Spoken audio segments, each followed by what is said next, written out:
Welcome to Mrs. L's Math World. Today we are going to discuss the continuous growth and decay. So what does it mean?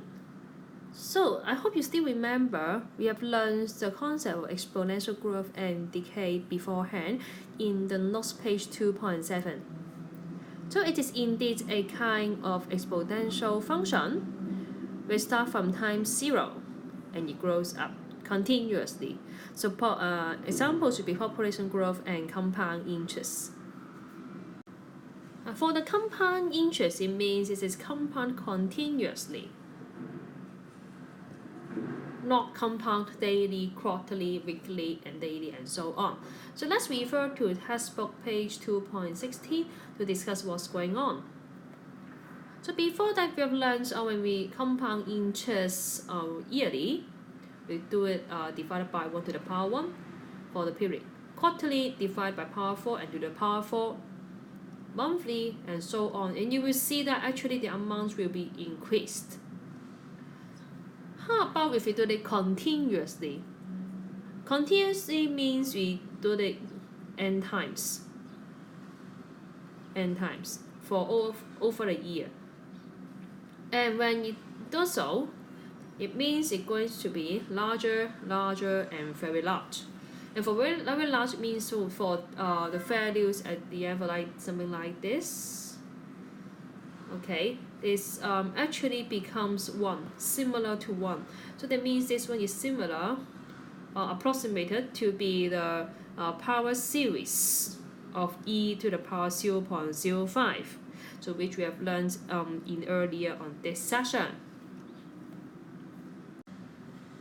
So let's continue to see that actually it will becomes e to the power 0.05, right? And if it is for 1 year, it means that amount equals to p times e to the power percent interest rate per annum. It is for 1 year. So for 1 year, it will be just having 0.05. How about if it is more than 1 year? Then we just multiply the period concerned. Okay, period. That means how many years? Because we can multiply 1 year, 2 year, and so on. Alright, so that means that if I have a conclusion which is using the power function, this is the initial value multiplied by t to the power of rt divided by 100. So what does it mean? Okay, so how to check with the power function? Rt divided by 100 is actually means R percent times t. Okay, so let's check it out with the power function, the graph of power function here. So you can see that this is the amount, means the Q. So P equals to the initial value, that means the starting value, multiply R percent t. Okay, so that's why whenever you see that a interest, the amounts when we want to calculate compound continuously, that we will use this exponential growth, that means the power function, to do the calculation.